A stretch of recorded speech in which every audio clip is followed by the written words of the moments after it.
Hi ಎಲ್ರಿಗೂ ನಮಸ್ತೆ, welcome back to my channel. Bigg Boss Kannada season 12 ಮೂರನೇ ದಿನದ ಆಟ ಹೇಗಿತ್ತು ನೋಡ್ಕೊಂಡು ಬರೋಣ. ಅದಕ್ಕಿಂತ ಮೊದಲು ಯಾರೆಲ್ಲ ನನ್ನ ಚಾನಲ್ ಸಬ್ಸ್ಕ್ರೈಬ್ ಆಗಿಲ್ಲ, ಪ್ಲೀಸ್ ನನ್ನ ಚಾನಲ್ ಸಬ್ಸ್ಕ್ರೈಬ್ ಆಗಿ ಹಾಗೆ ಬೆಲ್ ಬಟನ್ ಅನ್ನು ಒತ್ತಿ. ಬಿಗ್ ಬಾಸ್ 2ನೇ ದಿನ ಮೊದಲನೆಯ ಟಾಸ್ಕ್ ವಿನ್ನರ್ ಯಾರು ಅಂತೇಳಿ ಅನೌನ್ಸ್ ಮಾಡ್ತಾರೆ. ಒಂಟಿಗಳು ಟಾಸ್ಕ್ ವಿನ್ ಆಗಿರ್ತಾರೆ. ಇಲ್ಲಿ ಆಟವನ್ನು ಒಂದು ಸರಿಗೆ ಪಾಸ್ ಮಾಡಿದ ಬಗ್ಗೆ ಚರ್ಚೆ ನಡೀತದೆ. ಅಶ್ವಿನಿ ಅವರು ಕ್ಲಾರಿಟಿ ಕೊಡ್ತಾರೆ, ಯಾಕೆ ಪಾಸ್ ಮಾಡಿದ್ವಿ ಏನು ಅಂತ ಹೇಳಿ.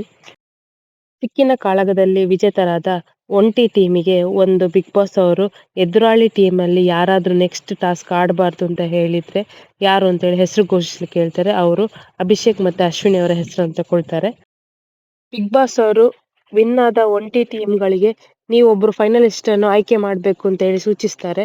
ಇವರು ಡಿಸ್ಕಷನ್ ಮಾಡಿ ಅಶ್ವಿನಿ ಮೇಡಮ್ ಅವರ ಅಥವಾ ಮಲ್ಲಮ್ಮ ಅವರ ಅಂತ ಹೇಳಿ ಡಿಸ್ಕಷನ್ ಮಾಡಿ ಮಲ್ಲಮ್ಮ ಅವರನ್ನು ಚೂಸ್ ಮಾಡ್ತಾರೆ.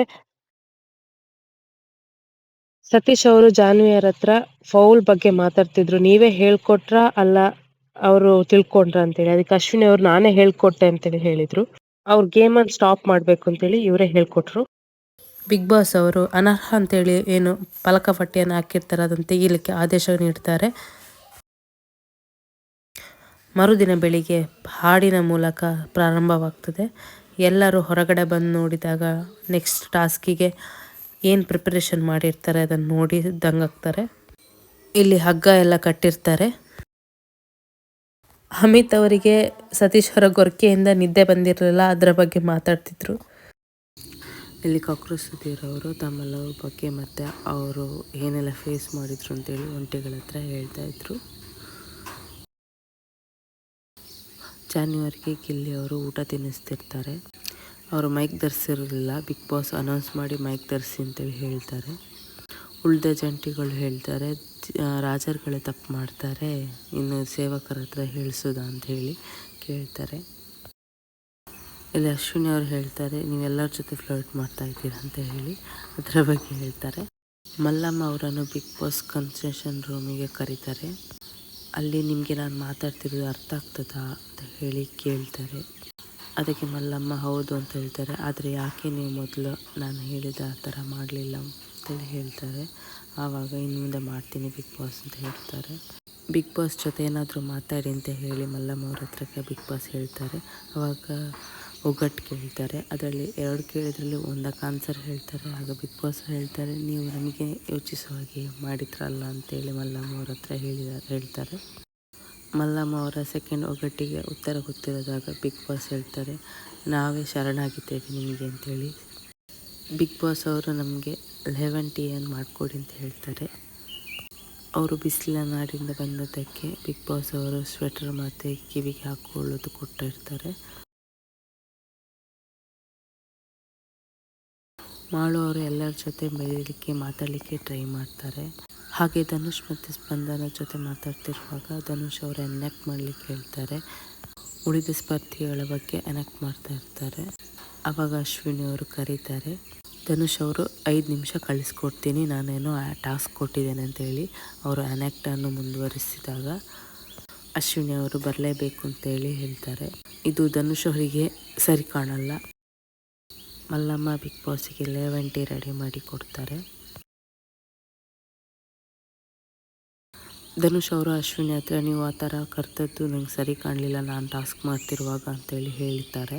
ಅಶ್ವಿನಿ ಅವರು ಮೊದಲು ನಾನು ನಿಮ್ಮನ್ನು ಗಮನಿಸಲಿಲ್ಲ ಮತ್ತು ಗಮನಿಸಿದೆ, ಆದರೆ ಕಾಕ್ರೋಚ್ ಸುಧೀರ್ ಅವರು ನನಗೆ ಕರಿ ಅಂತ ಹೇಳಿದ್ದಕ್ಕೆ ನಾನು ಕರೆದೆ ಅಂತೇಳಿ ಹೇಳ್ತಾರೆ. ಧನುಷ್ ಅವರು ನಿಮಗೆ ರಾಜಮಾತೆ ಕೊಟ್ಟಿದ್ದು ಅಂತೇಳಿ ಒಂದು ವರ್ಡ್ ಹೇಳುವಾಗ ಅಶ್ವಿನಿ ಅವರು ರೈಸ್ ಆಗ್ತಾರೆ. ಇಲ್ಲೇ ತುಂಬ ಮಾತುಕತೆ ನಡೀತದೆ. ಅಶ್ವಿನಿ ಅವರು ನನಗೆ ರಾಜಮಾತೆ ಪದವಿಯೇ ಬೇಡ ಅಂತ ಹೇಳಿ ಧನುಷ್ ಅವರಿಗೆ ಕೊಡಿ ಅಂತೇಳಿ ಹೇಳಿ ಹೋಗ್ತಾರೆ. ಇಲ್ಲಿ ಜಗಳದ ಬಗ್ಗೆ ಜಂಟಿಗಳ ಹತ್ರ ಒಂಟುಗಳು ಮಾತಾಡ್ತಾ ಇದ್ರು. ಅದಕ್ಕೆ ಧನುಷ್ ಅವರು ಅವರವರೇ ಕೆಲವುದು ಹುದ್ದೆ ತಗೊಂಡಿದ್ದಾರೆ ಅಂತ. ಹಿರಿಯವರು ಬೇಕು ಅಂತ ಹೇಳಿದ್ರೆ ಮಲ್ಲಮ್ಮ ಅವರನ್ನೇ ಮಾಡ್ಬೋದಿತ್ತಲ್ಲ, ಯಾಕೆ ಅಶ್ವಿನಿ ಅವರನ್ನೇ ಮಾಡಿದ್ರಿ ಅಂತೇಳಿ ಡಿಸ್ಕಷನ್ ಆಯಿತು.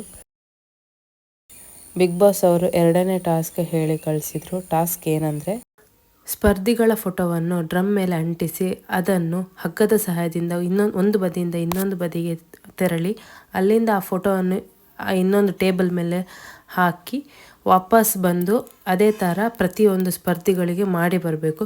ಯಾರು ಮೊದಲು ಬರ್ತಾರೋ ಅವರು ವಿನ್ನರ್ ಅಂತ ಹೇಳಿ ಘೋಷಣೆ ಮಾಡಲಾಗುತ್ತದೆ.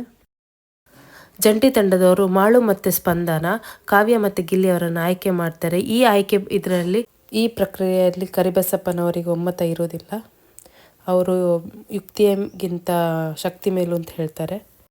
ಕೊನೆಗೆ ವೋಟಿಂಗ್ ಮಾಡಿ ಸ್ಪಂದನ ಹಾಗೂ ಮಾಳು ಮತ್ತು ಗಿಲ್ಲಿ ಮತ್ತು ಕಾವ್ಯ ಅವರನ್ನು ಆಯ್ಕೆ ಮಾಡ್ತಾರೆ. ಜಂಟಿಗಳಿಗೆ ಈ ಆಟವು ಸ್ವಲ್ಪ ಟಫ್ ಆಗ್ತದೆ, ಯಾಕಂದರೆ ಇಬ್ಬರು ಬ್ಯಾಲೆನ್ಸ್ ಮಾಡಬೇಕಿತ್ತು, ಅದು ಸ್ವಲ್ಪ ಕಷ್ಟ ಆಗ್ತದೆ. ಒಂಟಿಗಳಿಗೆ ಒಬ್ಬರನ್ನು ಬ್ಯಾಲೆನ್ಸ್ ಮಾಡಬೇಕಾದ್ರಿಂದ ಅಷ್ಟೇನು ಕಷ್ಟ ಆಗೋದಿಲ್ಲ. ರೂಲ್ಸ್ ಜಂಟಿಗಳಿಗೆ ಸಡಿಲಿಕೆ ಕೊಟ್ಟಿದ್ರೂ ಕೂಡ ಅವರಿಗೆ ಬ್ಯಾಲೆನ್ಸ್ ಮಾಡಲಿಕ್ಕೆ ಸ್ವಲ್ಪ ಕಷ್ಟ ಆಗೋದ್ರಿಂದ ಒಂಟಿಗಳೇ ಈ ಆಟವನ್ನು ವಿನ್ ಆಗ್ತಾರೆ. ವಿನ್ ಆದ ಟೀಮ್ ಅವರಿಗೆ ಅಂದರೆ ಒಂಟಿಗಳಿಗೆ ಬಿಗ್ ಬಾಸ್ ಅವರು ಒಂದು ವೈಲ್ಡ್ ಕಾರ್ಡನ್ನು ಕೊಡ್ತಾರೆ. ಅದರ ಪ್ರಕಾರ ಯಾರೆಲ್ಲ ಈ ಡ್ರಮ್ ಗೇಮ್ ಆಡಿರ್ತಾರ ಅವರು ಒಬ್ಬೊಬ್ಬರನ್ನು ನಾಮಿನೇಟ್ ಮಾಡಬೇಕು. ಅವರ ಫೋಟೋವನ್ನು ಡ್ರಮ್ಮಿಗೆ ಹಾಕಿ ಪೂಲ್ ಒಳಗೆ ಹಾಕಬೇಕಿರ್ತದೆ. ಕೊನೆಗೆ ಉಳಿದದ್ದು ಈ ವಾರದ ಫೈನಲಿಸ್ಟ್ ಆಗಿ ಧನುಷ್ ಅವರು ಆಯ್ಕೆಗೊಂಡಿದ್ದಾರೆ. ಅಶ್ವಿನಿ ಮತ್ತು ಅಭಿಷೇಕ್ ಅವರು ಕೂತ್ಕೊಂಡಿದ್ದಾಗ ರಾಜಮಾತೆ ಅವರು ಕರೆದದಕ್ಕೆ ಎಸ್ಕೇಪ್ ಆಗಿ ಬಾತ್ರೂಮ್ಗೆ ಹೋಗ್ತಾರೆ. ಅಲ್ಲಿ ಮಂಜು ಭಾಷಿಣಿ ಅವರು ಏನು ಅವ್ರು ಹೇಳಿದಾಗೆ ಕೇಳಬೇಕಾದಂಗೆ ಹೇಳು ಅಂತ ಹೇಳ್ತಾರೆ. ಇಲ್ಲಿ ಅಭಿಷೇಕ್ ಅವರು ಮಾಳು ಅವ್ರ ಹತ್ರ ಇಬ್ಬರು ಕೆಲಸಕ್ಕೆ ಹೋಗಿ ಸುಸ್ತಾಗಿ ಬಂದಿರ್ತಾರೆ, ಆದರೂ ಕೂಡ ಹೆಂಡತಿಯೇ ಹೋಗಿ ಅಡುಗೆ ಮಾಡ್ತಾರೆ, ನೀವು ಮಲ್ಕೊಂಡು ರೆಸ್ಟ್ ಮಾಡ್ತೀರಿ ಅಂತ ಹೇಳುವಾಗ ಮಾಳು ಅವರು ಹೌದು, ನಾವು ಮತ್ತೆ ದುಡ್ಕೊಂಡು ಬಂದಿರ್ತೀವಲ್ಲ, ನಾವು ರೆಸ್ಟ್ ಮಾಡ್ತೇವೆ, ಅವ್ರು ಕೆಲಸ ಮಾಡ್ತಾರೆ, ಆ ರೀತಿ ಎಲ್ಲ ಹೇಳ್ತಾರೆ. ಮಾಳು ಅವರ ಮನಸ್ಸಲ್ಲಿ ಹೆಂಗಸರಿಗಿಂತ ಗಂಡಸರೇ ಮೇಲು ಅಂತ ಹೇಳುವ ಭಾವನೆ ಇರ್ತದೆ. ಅದನ್ನು ಸ್ಪರ್ಧಿಗಳು ಒಪ್ಕೊಳ್ಳೋದಿಲ್ಲ. ಹೆಂಗಸರಿಗೆ ಸಹಾಯ ಮಾಡೋದ್ರಿಂದ ಗಂಡಸ್ತನಕ್ಕೆ ಅವಮಾನ ಆಗಲ್ಲ, ನಾವು ಗಂಡಸ್ತನ ಯಾಕೆ ಬಿಡಬೇಕು ಅಂತ ಹೇಳಿ ಮಾಳು ಅವರು ಅದಕ್ಕೆ ಕೇಳ್ತಾರೆ. ಈ ಥರ ಡಿಸ್ಕಷನ್ ಆಗಿ ಅಶ್ವಿನಿ ಅವರು ಬಂದು ಹೇಳ್ತಾರೆ ಮಾಳು ಅವರು ಮೊದಲು ದಿನಕ್ಕೂ ಈ ದಿನಕ್ಕೂ ಚೇಂಜಸ್ ಇದೆ ಅಂತೇಳಿ. ಚಂದ್ರಪ್ರಭಾ ಅವರು ತಮ್ಮದೇ ಆದ ಶೈಲಿಯಲ್ಲಿ ಹರಿಕಥೆಯನ್ನು ಮಾಡ್ತಾಯಿದ್ರು. ಒಂದೊಳ್ಳೆ ಮನೋರಂಜನೆ ಕೊಟ್ಟರು ಅಂತ ಹೇಳಿದ್ರು ತಪ್ಪಾಗಲ್ಲ. ಸ್ಪರ್ಧಿಗಳು ಇವರ ಹರಿಕಥೆಗೆ ನಕ್ಕು ಸುಸ್ತಾದರು. ಬಿಗ್ ಬಾಸ್ ಸತೀಶ್ ಹಾಗೂ ಚಂದ್ರಪ್ರಭಾ ಕನ್ಸೆಷನ್ ರೂಮಿಗೆ ಕರೆದು ಮಾತಾಡಿದ್ರು. ಬಿಗ್ ಬಾಸ್ ಒಂದು ಆಫರ್ ಕೊಟ್ಟರು. ಚಂದ್ರಪ್ರಭಾ ಹಾಗೂ ಸತೀಶ್ ಫೈನಲಿಸ್ಟ್ ಆಗಬೇಕಿದ್ರೆ ಅವರು ಹೇಳಿದ ಒಂದು ಆಫರಿಗೆ ಓಕೆ ಹೇಳಬೇಕಿತ್ತು. ಅವರು ಆ ಆಫರಿಗೆ ಓಕೆ ಹೇಳಿದರು. ಜಂಟಿ ಟೀಮನ್ನು 2 ಬಾರಿ ಅಂತೂ ಸೋತಿದೆ, 3ನೇ ಬಾರಿ ಸೋಲಿಸಿದ್ರೆ ಚಂದ್ರಪ್ರಭಾ ಹಾಗೂ ಸತೀಶ್ ಅವರನ್ನು ಫೈನಲಿಸ್ಟ್ ಮಾಡ್ತಾರೆ ಅಂತ ಹೇಳಿ. ಬಿಗ್ ಬಾಸ್ ಈ ವಾರದ 3ನೇ ಟಾಸ್ಕ್ ಕೊಡ್ತಿದ್ದಾರೆ. ಅದುವೇ ಪೋಲ್ನ ಒಳಗೆ ಕೀ ಬಳಗ ಅಂತ ಹೇಳಿ. ಸ್ಪರ್ಧಿಗಳನ್ನು ಲಾಕ್ ಮಾಡಿದ್ದಾರೆ. ಆ ಕೀಯನ್ನು ಪೂಲ್ ಒಳಗೆ ಹಾಕಿದ್ದಾರೆ. ಪ್ರತಿಯೊಂದು ಟೀಮಿನ ಒಬ್ಬರು ಸದಸ್ಯರು ಮಾತ್ರ ಹೊರಗಿರ್ತಾರೆ. ಅವರು ಹೋಗಿ ಪೂಲ್ ಒಳಗೆ ಕೀ ಹುಡ್ಕೊಂಡು ಬಂದು ಇನ್ನೊಬ್ಬ ಸ್ಪರ್ಧಿಗಳನ್ನು ಬಿಡಿಸಿ, ಆ ಸ್ಪರ್ಧಿಗಳು ಹೋಗಿ ಪೂಲ್ ಒಳಗೆ ಮತ್ತೆ ಕೀ ಹುಡುಕಿ ಇನ್ನೊಬ್ಬರನ್ನು ಬಿಡಿಸ್ಬೇಕು. ಹಾಗೇ ಮಾಡಬೇಕಿರ್ತದೆ. ಯಾರು ಈ ಟಾಸ್ಕ್ ಮುಗಿಸಿ ಗಂಟೆ ಬಾರಿಸ್ತಾರ ಆ ಟೀಮ್ ವಿನ್ನರ್ ಆಗಿರ್ತದೆ. ಅವರು ಫೈನಲಿಸ್ಟ್ ಆಗಿ ಸೆಲೆಕ್ಟ್ ಆಗ್ಬೋದು ಆ ಟೀಮಿಂದ. ಚಂದ್ರಪ್ರಭಾ ಮತ್ತು ಸತೀಶ್ ಅವರು ಟೀಮನ್ನು ಹೇಗೆ ಸೋಲಿಸೋದು ಅಂತೇಳಿ ಡಿಸ್ಕಷನ್ ಮಾಡ್ತಾ ಇರ್ತಾರೆ.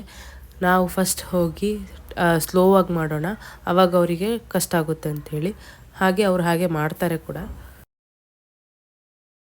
ಆಟ ಸ್ಟಾರ್ಟ್ ಆಗುತ್ತೆ. ಮೊದಲು ಚಂದ್ರಪ್ರಭಾ ಮತ್ತು ಸತೀಶ್ ಅವರು ಹೋಗ್ತಾರೆ. ಸ್ವಲ್ಪ ಲೇಟ್ ಮಾಡ್ತಾರೆ ಕೂಡ, ಆದರೂ ತಂದು ಕೀ ಬಿಚ್ತಾರೆ. ಇಲ್ಲಿ ಜಂಟಿ ಟೀಮ್ಗಳು ಸ್ವಲ್ಪ ಫಾಸ್ಟ್ ಇರ್ತಾರೆ ಒಂಟಿ ಟೀಮ್ಗಳಿಗಿಂತ.